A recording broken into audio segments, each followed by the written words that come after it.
Can you say something about relationships with other people when you're an aspiring practitioner, especially when those people are not practitioners? I think it's important to say this. All of you know, we have to be a very good human being before being a practitioner. In other words, when we relate to others, we relate with compassion. Then when we relate to ourselves, of course, compassion, but I would say the ultimate truth. What I mean by that is when we relating to non-practitioners, I think other means non-practitioners, right, in this case. When relating non-practitioners and aspiring practitioner, I hope all of us aspiring practitioners should embody compassion. That's a common sense in a way, outwardly, and while maintaining the ultimate view, understanding of emptiness inwardly. So externally, when we relate to others, compassion, love, patience, the non-judgment attitude, respect, acceptance toward others, all of them. Recognizing the relationship as an opportunity to deepen our spiritual practice. So differences in view, sometimes non-practitioners have different views, right? And not the obstacle in the sense that we can use that as an invitation, our opportunity to develop equanimity and the skillful means within us. Like turning the every opportunity, everything, adversity included, onto the path. That's what spiritual practitioners are supposed to do. Having said that, for oneself, we have to reflect on the karmic cause and effect, impermanence, and the ultimate truth view of emptiness. So challenges in relationships serves as a valuable mirror for personal growth and personal reflection, integrating the Dharma into daily life. I said we have to be a decent human being before being a spiritual practitioner. What I meant by that is that we have these two truths, right? Relative truth and the ultimate truth. We don't want to impose the ultimate truth to others who are not practitioners so when faced the adversity, respond with empathy and kindness. As Dalai Lama said, my religion is kindness, right? So that attitude to others. For example, in a moment of grief, somebody is grieving because of her loss of her beloved or something. You don't want to say everything is impermanent, everything is changing, it's emptiness, so don't cry. No, we should cry with her, with compassion.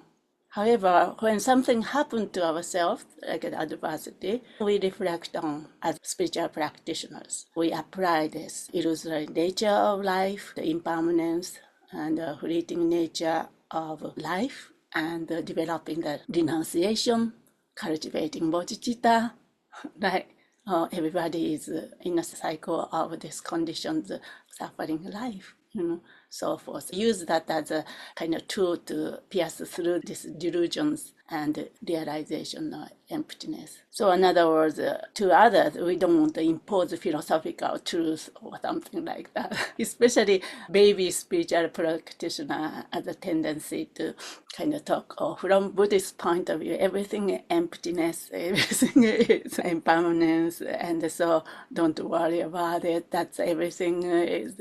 I mean, there's a view, of course, but we don't want to. That's how I see. So this is not about teaching, just asking, like just general questions. So maybe it's nice to discuss here how you deal with a non-practitioner who has a different view, or others, how you approach you as a practitioners. But I think the bottom line is, just as His Holiness said, my religion, spiritual practice should become a kind, compassionate person before spiritual practitioners, even realizing emptiness or something like that. I really appreciated what you're saying, Khandro-la, about, for us to cultivate the aspiration to be compassionate human beings and bearing in mind the teaching of emptiness. The compassionate part is straightforward for many people. It's the emptiness part that's like, what? I'll just say earlier in my journey, I was very much on board with compassion, but emptiness was just an idea. I'll use the example, here in this country, in the United States, I know many people who are in a state of horrified anxiety, and particularly the people I know who are, activists. When I interact with them, or, there's a sense of outrage, which I also experience internally as well. It's like an inability to accept the depths of delusion and greed, hatred, and delusion. It's like, what the hell is going on? Like, I can't take it on. And many of the activists I know, they are fueled by this sense of righteous indignation and outrage.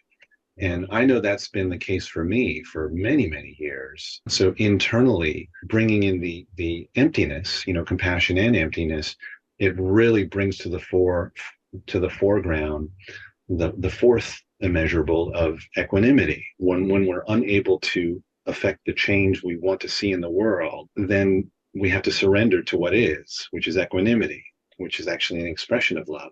So that's a little bit like internally. And then externally, when I talk with other people who are engaged in activism, I just like to plant the seed of, well, is it possible, rather than being fueled by outrage, is it possible to be fueled by love? And what might that look like? Emptiness is almost like a prerequisite for like this burgeoning compassion, or this idea of like emptiness being the ultimate bodhicitta. What always intrigued me, with a stronger understanding and a stronger sense of emptiness at heart, compassion is much, much more, because you start to realize that it's not just them, and it's not just it's way too there is no inherency to this, and it's much, much more interdependent than that. It's much more codependently arising than that. And it's like, so you just see the suffering for all of what it is, and keep your heart open to every side that is experiencing it, so that you're more on the side of, I want to make sure that the suffering is reduced, so rather than taking a side of thinking that this is right or this is wrong. No, I just want and wish for the sentient beings to reduce their sufferings as much as possible. Yeah, just I want to bring this Dakini's wisdom. These 5 Dakini's wisdoms. One wisdom is called wisdom of discernment. It's very important. When we talk about equanimity, we have to bring the discernment as well. Yeah, we have a tendency to fall into that equanimity is good, this, but then false equanimity also there. Actions, there is a wrong or right. Right action, wrong action, we see. But of course, in Buddha nature, the deepest sense, human being good. Everybody is equally good and have a Buddha nature and worthy of compassion and love. In terms of action, there is such a thing called good action, or wrong action, and right action, harmful action, and kind actions. Then, of course, other wisdoms as well. There's 5 wisdom, mirror-like wisdom, and so forth. So those things are very relevant to this kind of discussion and also current situations. Not just one thing, one wisdom, one kind of wisdom. So the 5 wisdoms are expression of the true nature. And Dakini's expression. Dakini's are the activity manifestation of the awake mind. So do something, like, they have their own functions. Embodiment is so important. We want to embody, we want to model, we want to show instead of saying it. Mother also, right? Mother, no matter how much mom tells kids how to behave, if Julia is smiling, you cannot convince the kids. You have to be that. What Gandhi said, we have to be the one. We have to be the change that we want to see in the world, or something like that. Let's come down to the Shantideva's approach, right? I mean, very clear. We want to wear the leather shoes to walk the world, thorny world or earth, instead of trying to patching the thorny world. So we want to be the embodiment. We want to wear the thorn shoe. So that's why we practice. No? I'm relating to everything you all are saying, as far as like you can get self-righteous about it and that doesn't solve anything. You can fight and that doesn't solve anything. And then where I'm at is you can try to hold the space that we're trying to cultivate, and then you just can't survive there. Right? So then it's time to go. And then all of the, the feelings that go with that, like, where do you go? I guess tying it all back to dakinis and the practice, this has just been, it's really beautiful. Like how it can just pull you out of all of this drama. I'm sure you heard about this, His Holiness example. Always back to his great embodiment. Of course, he takes the audience, all the Tibetan refugees from Tibet, fled from the prisons and the tortured and this and that. One interviewer asked him, how can you put up with, or how can you bear with their suffering?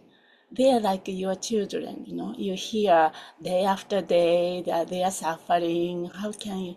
Then he said, I cannot bear with their suffering, hearing their suffering, without the view of emptiness. He holds this view of emptiness as a basis. Then he is completely compassionate, completely open, cry with them, compassion, with them. So Shantideva, the last chapter, wisdom section. Of course, Shantideva talks about all the bodhicitta, exchanging self for others, and this and that. All the first part was about the relative bodhicitta. Then come to the wisdom section. Then first line, he said, oh, what I said so far, this developing a deep compassion and exchanging self for others, is about for this purpose, for this wisdom of emptiness, for this section. In terms of relationship, compassion, wisdom, or relative bodhicitta and ultimate bodhicitta all go together. But just like this question was non-practitioner versus practitioners, how we can relate. What makes a practitioner, in this case maybe Dharma practitioners, Buddhist practitioners, special is this view. So we have to hold and make it this kind of adversity as an opportunity to really go deeper into view. Otherwise, we cannot completely overwhelmed. If we are doing like a non-practitioners, so-called ordinary, we're not putting them down, but we have this opportunity. We have precious human life. We met Dharma, we have a view, and we have an inclination to practice. So what makes us special is this, to cultivate this deeper understanding of reality, waking up, while maintaining this. Maybe because of that, because of this view of emptiness, our compassion deepens. We have a big heart, we can accept. So it's like a spiral, emptiness, ultimate view, and relative, then become a perfect human beings, fullest potential, what's possible in this life. This is not just a conclusion. Everybody, you have your own journey. This is just how I feel.